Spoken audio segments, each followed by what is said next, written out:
Hi, everybody. Welcome to our Bumblecast Week in Review. Hope you're doing well out there. Our Lost in LA Bumblecast, I should say.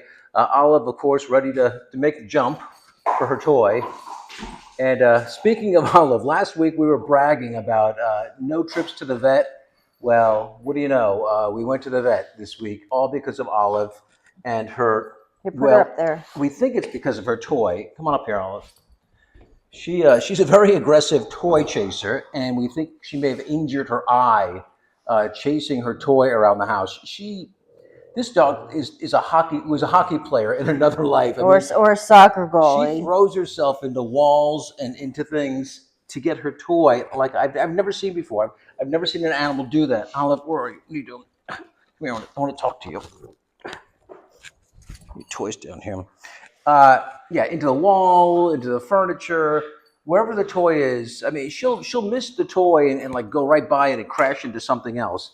She's a wrecking ball, and it led to an injury. We think of her eye, an eye ulcer. Is that what you call it? Yeah, corneal ulcer. She's got a very. The vets did a dye test, and she's got a very shallow, tiny little scratch on her eyeball, her left eye. And he says it's not deep. It's not from a cat scratch. So she's on a ointment, special antibiotic ointment, 3 times a day. And in about another week or so, I'm take her back for a recheck. Yeah. So we don't think it's too serious. We're glad we caught it early. But boy, she's gonna be trouble. It's pretty clear. We're going to be spending a lot of time at the vet. Yeah, she doesn't appear to be in any pain at all. She's not scratching it or pawing at it. It's not. As you can see, it has not deterred her from her eye her is toy not play. Tearing in any way. You get that? And so I know a lot of you have expressed your concerns about her eye, and I just believe me, I'm keeping up with it. And if for some reason the ointment doesn't clear it up, I will take her to an eye specialist. But in the meantime, I'm just going to see if the ointment will clear it up like our vet says. Yeah, no signs of any pain or anything like that. So, yeah, it doesn't appear to be too serious, right, Olive? Right? Is it this eye? Yes. Yeah. I can't even really see. Well, you can see like a little gray spot. Yeah, that's it. Yeah. So hopefully she'll get better soon. We have another greeting for our Lost in LA Bumblecast from Chris and Fred in Marietta. Hi, I'm Chris, and this is Fred. We're from Marietta, California, and when we're not out back swimming or drinking beer, we watch the Bumblecast.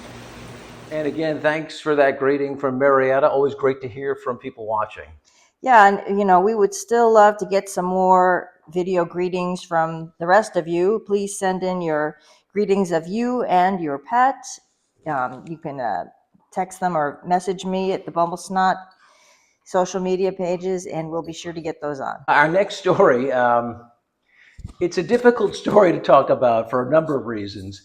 Crazy things happen in LA. I'm convinced it's the greatest news town in the world in terms of things happening that are newsworthy, but also just bizarre things happen here. And this one really took the cake this week.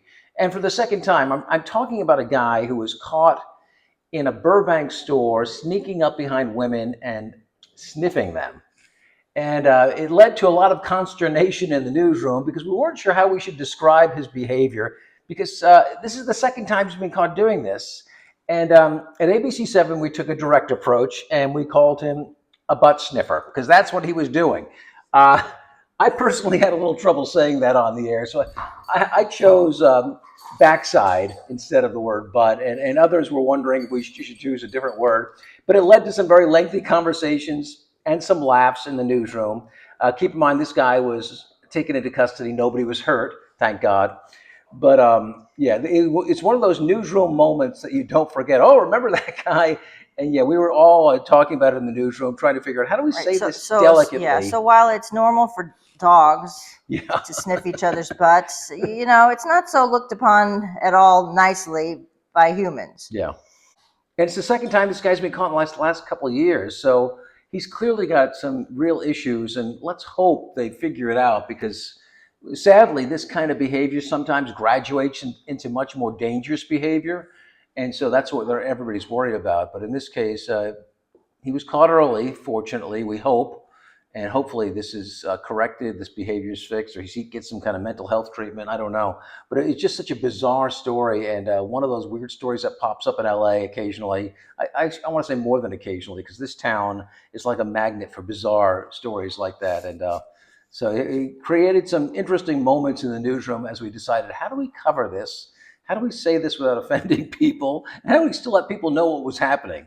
So yeah, that was the latest. Again, ABC7 took the direct approach, and we just said, butt sniffer. And our reporter, Monica Diana, who handled it in the field, did a wonderful job. Not a smile at all when she said it, and she handled it very well, which is not so easy to do in a live situation sometimes. Trust me. So we're just curious, is there another way to say it, a better way to say it? I'd like to hear some opinions on that. Is butt sniffer to the point, I guess? Anyway, it'd be fun to hear what people have to think about it. We got a movie review for you. We just watched The Amateur with Rami Malek, kind of a spy movie, and we both thought it was pretty good. What was it on? Was it on Netflix? It was on Hulu. Hulu. Or Disney Plus, and it is actually a remake of a 1991 movie by the same name, The Amateur. So basically, Rami Malek plays like a tech guy, and he's a decoder for the CIA, and his wife gets killed in a terrible terrorist attack in Europe, and he wants to take it upon himself to like go get revenge, and he has no real training or anything like that. So he ends up blackmailing his bosses, threatening them with that he was going to uncover this scheme they had going. And it basically said, if you don't train me and let me do this, I'm going to, reveal you guys for what you're doing, that sort of thing. So he goes through training and he goes to Europe. And it's interesting because he doesn't have the training like of a super spy like James Bond. And, he kind of has to rely on his improvise. brain. Yeah. Rely on his training and his skills that he already has to. And he comes up with some novel ways to get even, which is always interesting, including a pool scene that was pretty spectacular. But so we liked the Amateur. We thought it was good, a little different from the normal stuff, the normal spy stuff. And for that reason, we would recommend it. Again, it's on Hulu and Disney Plus if you're interested in watching. Just a movie. It's not a show. Right. It's a movie, and it also stars Laurence Fishburne and John Bernthal, who's also in The Accountant 2 and The Accountant 1. Anyway, I really liked the movie. It kept us going, kept us on the edge of our seats, and we had not seen the original, so maybe we'll go back now and watch that as well. Yeah. So it's a remake, so maybe we're going to watch the original now too. So that is going to do it for our Lost in LA Bumblecast. Thanks for joining us, everybody. Hope you're doing well out there. Remember, we're all about adoption and rescue. If you're thinking about a pet, check out your local shelter or rescue agency, because you can't get guys like this in a store. Thanks for watching. Bye-bye. Bye-bye.